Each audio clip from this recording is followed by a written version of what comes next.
Krepšinis tai yra mano gyvenimas. Rungtynės, svajonės, tikslai, viskas yra susijęs su šito oranžiniu kamuoliu.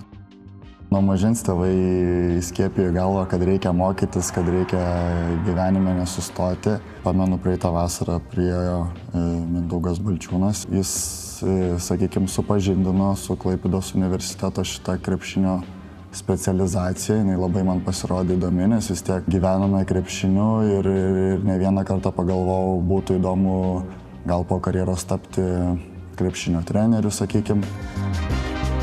Tas rungtynių grafikas yra beprotiškai sunkus, labai intensyvus, bet labai malonu, kad pedagogai yra labai lankstus ir kad mumis supranta ir pavyksta suderinti datas ir atsiskaityti ar šiek tiek anksčiau, ar šiek tiek vėliau, bet šitas dalykas mums tikrai yra labai svarbus.